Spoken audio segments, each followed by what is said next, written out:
Namaste. So I'm going to do a quick tutorial on bare knuckle fighting as it pertains to Okami Shotokan.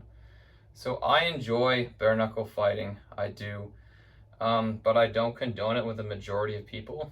The majority of people just don't know how to punch. I studied karate under two people from Japan, one of whom was one of the founders, the original founders of Matsubushi Ryu Karate. And he taught me how to step in certain places in the floor and understand the integrity of a house. And I train in Kumite, so my student who I work with, who's a kickboxer, knows if she kicks me any harder than she did at our third or fourth training lesson, she's going to fracture my toe bone, which is one of the weakest bones in my body. So she knows the threshold for how much power she can put into a punch with me or a kick with me before she'll break bone, which is kind of what I care about when I'm fighting, because I know how to protect my joints and I've trained her not to throw. So the majority of people, I would rather not bare knuckle fight, even though I enjoy it. I do enjoy it. And it's because they don't know where to punch on the face and they could cause serious harm, and they don't fight in control, so they could cause serious harm if they even have enough strength to cause serious harm, which most people just don't, and they kind of lose their temper in the moment, which kind of isn't okay with me either. So there's a few things you should know. There are pressure points that can cause more damage to others. So there's places on the face that I encourage people to take blows and to dish blows out when you're bare knuckle fighting, and I train my students in that. I train them to only kick the liver, with a certain strength. And if I'm fighting and I, get you with a good hook or something and you're woozy or fall over, I'm going to say how many fingers, who's the president?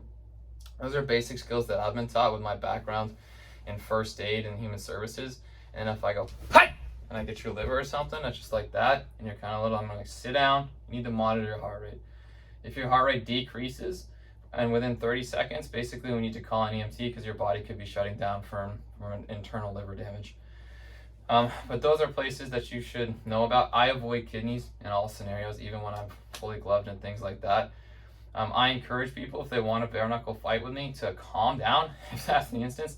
Take a walk, get whatever warm-up food you have. I like a little yogurt granola or a smoothie or something. Stretch out, people like to stretch out, get ready. And then, come in, get your gi on, and bow in. Because for me, gear includes a mouth guard, and I don't wear a mouth guard because of the way that I played hockey. I like to train people how to fight bare knuckle. I like to train people how to actually fight in MMA or defend themselves or fight bare knuckle if they want to.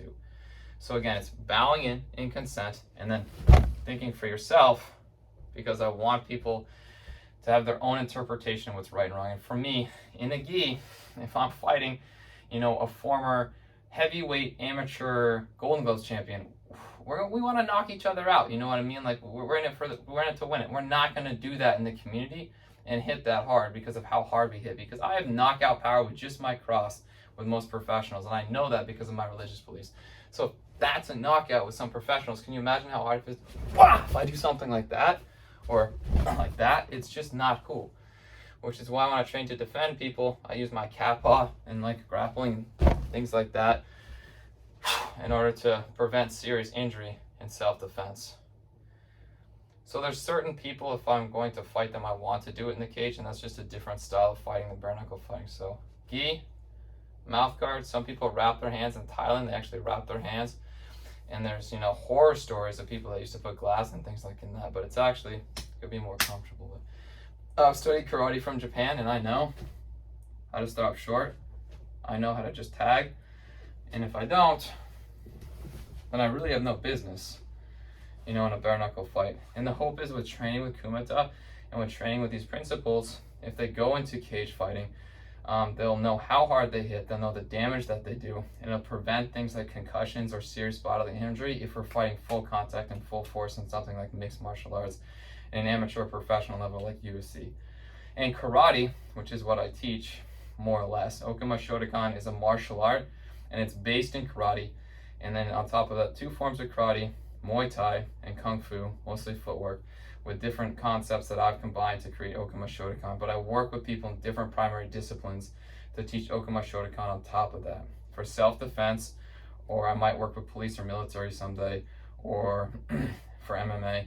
But to train strictly karate, I love to do that, and it's great for kids because it's non-contact. So karate is always stopping short.